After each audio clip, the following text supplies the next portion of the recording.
ജനപ്രീതിയിൽ മുന്നിലുള്ള ഇന്ത്യൻ നായക താരങ്ങളുടെ പട്ടിക പുറത്തുവിട്ടു. മാർച്ച് മാസത്തെ പട്ടികയാണ് പുറത്തുവിട്ടത്. പ്രമുഖ ട്രേഡ് അനലിസ്റ്റുകളായ ഓർമാക്സ് മീഡിയയാണ് പട്ടിക പുറത്തുവിട്ടത്. പ്രഭാസ് ഒന്നാം സ്ഥാനത്ത് തുടരുകയാണ് എന്നാണ് പട്ടികയിൽ നിന്ന് വ്യക്തമാകുന്നത്. അല്ലു അർജുൻ വിജയിയെ പിന്തള്ളി പട്ടികയിൽ രണ്ടാം സ്ഥാനത്തെത്തിയിരിക്കുകയാണ്. മാർച്ച് മാസത്തെ താരങ്ങളുടെ പട്ടികയിലെ പ്രധാന മാറ്റം വിജയ്ക്ക് സ്ഥാനം നഷ്ടമായതാണ്.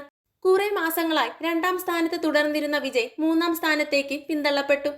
കഴിഞ്ഞ കുറെ മാസങ്ങളായി മൂന്നാം സ്ഥാനത്തുണ്ടായിരുന്ന ഷാരൂഖ് ഖാനും സ്ഥാനം നഷ്ടമായിട്ടുണ്ട്. വിജയ് മൂന്നാം സ്ഥാനത്തേക്ക് പിന്തള്ളപ്പെട്ട പട്ടികയിൽ നാലാം സ്ഥാനത്താണ് ഷാരൂഖ് ഖാൻ ഉള്ളത്.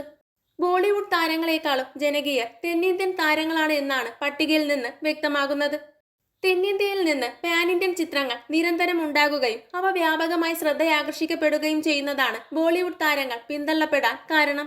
ഷാരൂഖ് ഖാന് തൊട്ടു പിന്നിലും തെന്നിന്ത്യൻ താരമാണ് ഇടം നേടിയിരിക്കുന്നത്. മഹേഷ് ബാബുവാണ് ആ നടൻ. 6ാം സ്ഥാനത്ത് രാംചരൺ ഇടം നേടിയപ്പോൾ 7ാം സ്ഥാനത്ത് സൽമാൻ ഖാനാണ്. ആഗോള ബോക്സ് ഓഫീസ് കളക്ഷനിൽ പുത്തൻ റെക്കോർഡുകൾ സ്വന്തമാക്കിയ ദുരന്തറിലൂടെ ശ്രദ്ധയാകർഷിച്ച രൺവീർ സിംഗ് 8ാം സ്ഥാനത്ത് ഇടം നേടിയപ്പോൾ ജൂനിയർ NTR 9ാം സ്ഥാനത്തും അക്ഷയ് കുമാർ 10ാം സ്ഥാനത്തുമാണ്.